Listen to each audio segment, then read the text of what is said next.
Police মহাপরিদর্শক Baharul আলমের অপসারণ ও বিচারের দাবিতে পুলিশ সদর দপ্তরের অভিমুখে বিক্ষোভ মিছিল করেছে শহীদ পিন্টু স্মৃতি পরিষদ। বৃহস্পতিবার কেন্দ্রীয় শহীদ মিনারে জড়ো হয়ে মিছিল নিয়ে পুলিশ সদর দপ্তরের দিকে রওনা হন নেতাকর্মীরা। তবে বিপুল পুলিশি উপস্থিতি ও ব্যারিকেডের মুখে ফিনিক্স রোডে আটকা পড়ে মিছিলটি। সেখানেই রাস্তায় বসে প্রতিবাদ সমাবেশ করেন পিন্টু সমর্থকরা। তাদের অভিযোগ, বিডিআর বিদ্রোহের ঘটনায় নাসির উদ্দিন আহমেদ পিন্টুকে ফাঁসানোর নেপথ্যে অন্যতম ভূমিকায় ছিল বর্তমান আইজিপির। অবিলম্বে তাকে অপসারণ না করা হলে কঠোর কর্মসূচির হুঁশিয়ারি দেন আন্দোলনকারীরা। জন্য পুরা পুলিশ বাহিনী কলঙ্কিত হতে পারে না, নূর মোহাম্মদের জন্য পুরা পুলিশ বাহিনী কলঙ্কিত হতে পারে না, ডিবি হারুনের জন্য পুরা পুলিশ বাহিনী কলঙ্কিত হতে পারে না।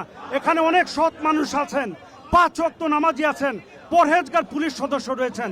আমরা তাদেরকে সম্মান করে বলতে চাই, আপনারা প্রেসার ক্রিয়েট করেন বাহারুল আলমকে যাতে অতি সত্বর অপসারণ করা হয়।